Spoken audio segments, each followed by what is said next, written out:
Querido Juan Manuel, nos encontramos aquí con el descanso del guerrero tras haber publicado este libro sobre los 10 pecados capitales de los empleados públicos, en que hemos intentado abordar ese fenómeno de la burocracia que, como sabes, es universal. Nosotros como ciudadanos nos vemos obligados a tratar con los empleados públicos día a día, pero también es cierto que tú tienes 40 años de experiencia como empleado público, 10 años más que yo, y por eso tengo que preguntarte con toda autoridad si es cierto esa leyenda negra de que los funcionarios, los empleados públicos son unos perezosos, por no decir ese estigma de que dicen que son unos vagos. Pues la verdad, José Ramón, es que en todos los colectivos hay de todo. Y es bien cierto que en un sistema no demasiado incentivado de vida en el trabajo, hay más gente que se aprovecha y se deja llevar por la corriente.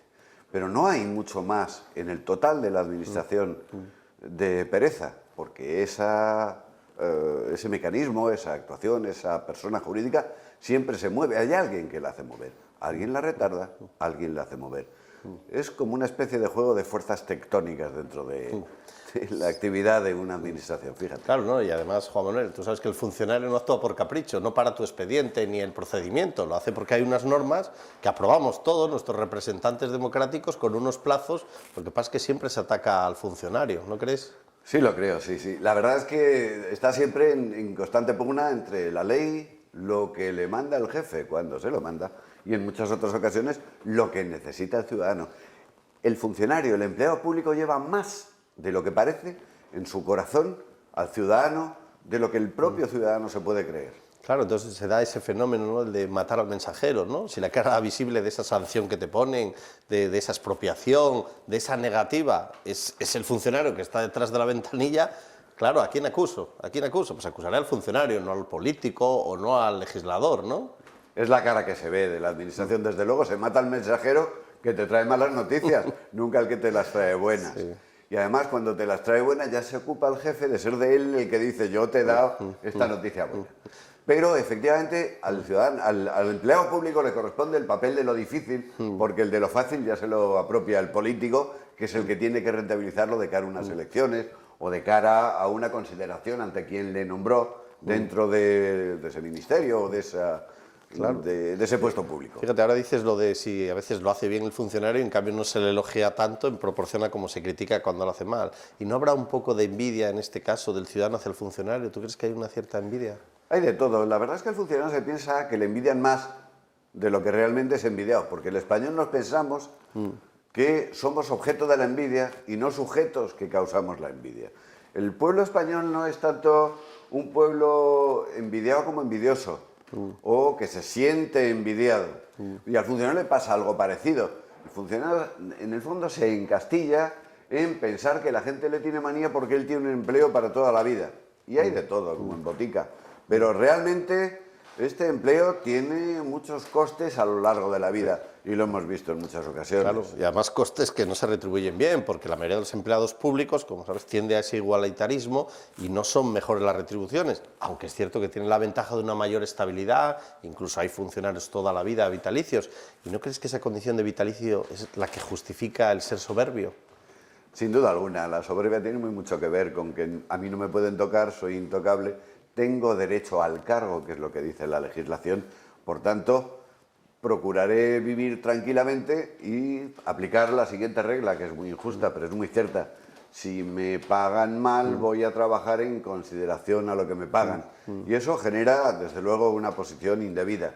Estamos, y lo hemos vivido, tanto tú en tu vida funcionarial anterior, a la de magistrado, como yo en toda mi vida, a un sentido de la ética pública, de debo responsabilizarme de las actividades que hay. Y además, cuando el ciudadano toca el corazoncito del funcionario, se encuentra un cómplice en sus auténticas necesidades. Y eso es importantísimo, que el ciudadano sepa comprender al empleado público, porque el empleado público se pondrá de su parte.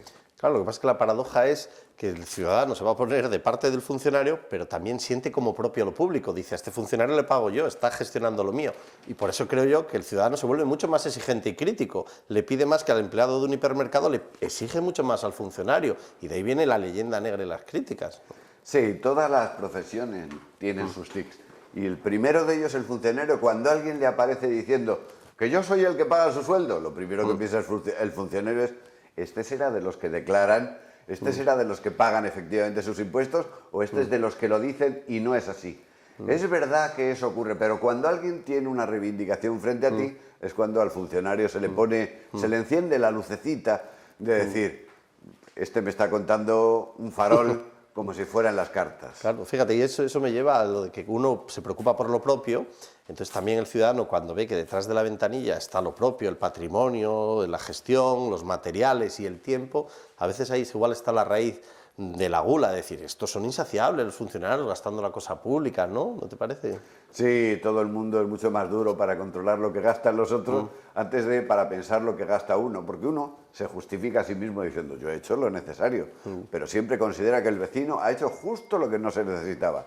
Y además luego piensan eso, que el funcionario tiene gula y el funcionario pasa más hambre, o esa legislación del siglo XIX española estaba hablando del funcionario, pero realmente el funcionario pasaba hambre y vivía en una situación bastante difícil, y tal vez por eso daba unas prestaciones menores en su trabajo, y eso ha justificado la mala fama que llevan los funcionarios, que lleva 2 siglos de mala fama y nadie se ha molestado en levantarlo. A lo mejor en ese libro que hemos hecho tú y yo hacemos algo para que la gente lo entienda. Claro, ¿no? Y también comentamos algo, Juan Manuel, importante, yo creo, a la hora de que si bien es cierto que el empleado público ahora tiene mayor dignidad en su profesión, la etiqueta que le ponen de decir que gasta, que consume lo público y demás, muchas veces viene por los dispendios de los políticos. Si hay un coche lujoso, si hay un móvil lujoso, si hay unos ágapes institucionales, el ciudadano de a pie lo ve en la televisión, ve el acto público y lo imputa a todos, considera empleado público tanto a la ordenanza como considera al político, y es ciertamente injusto.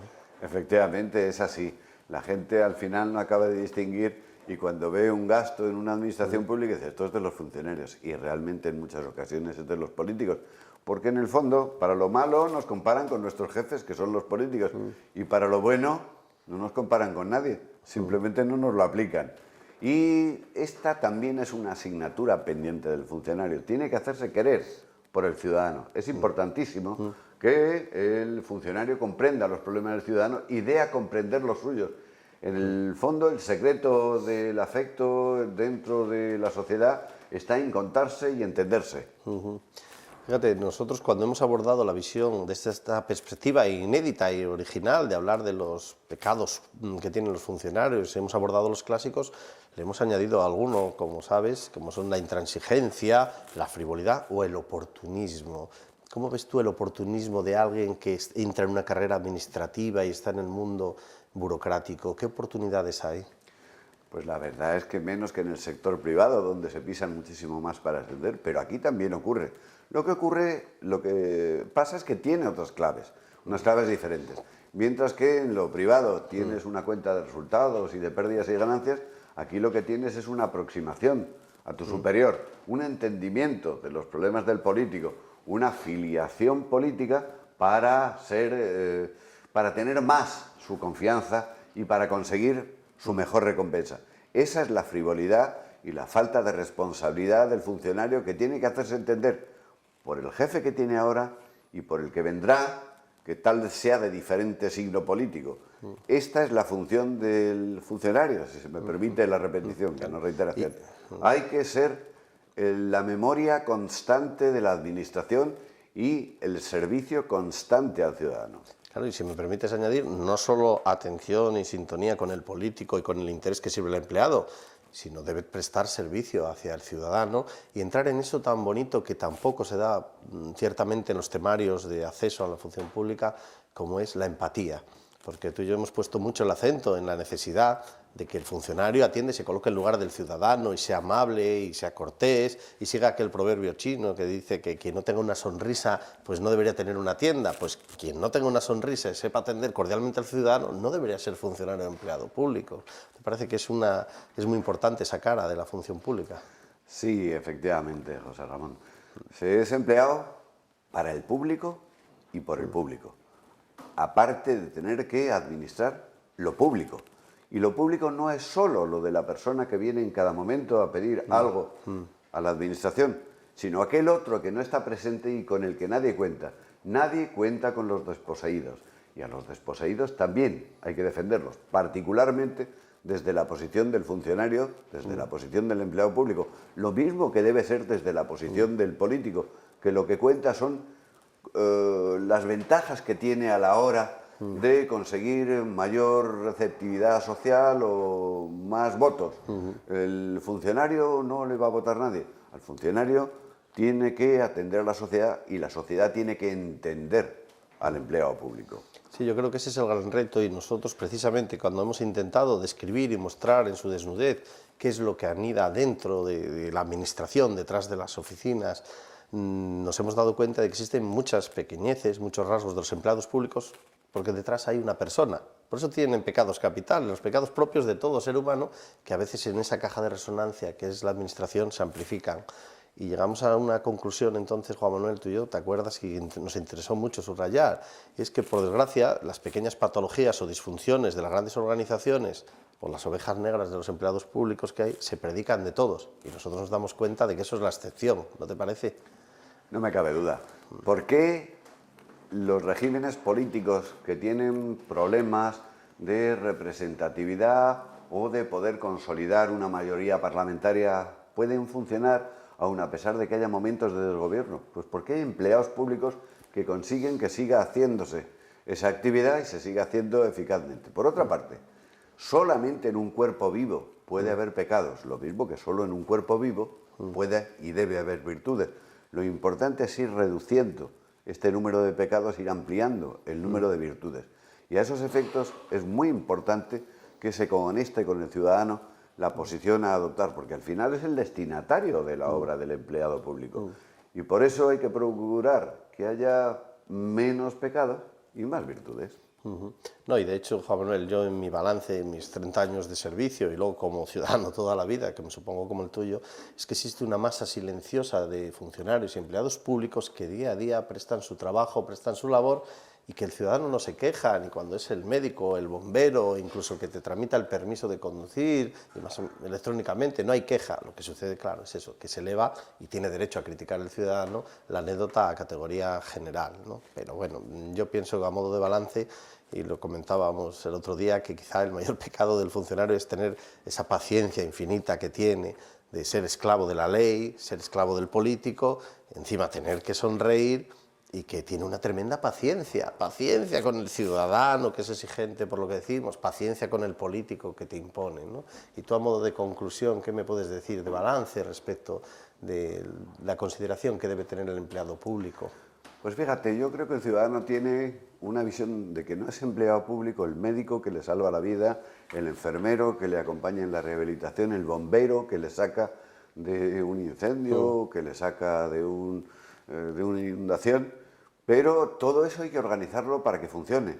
Y eso se organiza, guste o no guste, en despachos. Y eso se le da acceso al ciudadano por medio de las páginas web. Es importantísimo el papel de esta gente, porque si no, los bomberos acudirían al sitio donde no está el incendio y los médicos le cortarían la pierna buena al que tiene una gangrena en la pierna mala. Eso tiene una organización y no se visualiza esa posición. Y es importantísimo el que se tenga conciencia de cuál es el papel organizativo de toda la actividad funcionarial. Pues bienvenida sea la crítica al empleado público, porque todo enriquece, bienvenida sea el humor sano y, por supuesto, yo creo que podemos felicitarnos como ciudadanos de contar con unos empleados públicos que mantienen más que dignamente los servicios que nos prestan. Gracias. Y tú y yo, como funcionarios públicos, además le hemos añadido una gota de humor a los problemas y a las ventajas que se plantean en relación con los funcionarios públicos. Bien, pues muchas gracias.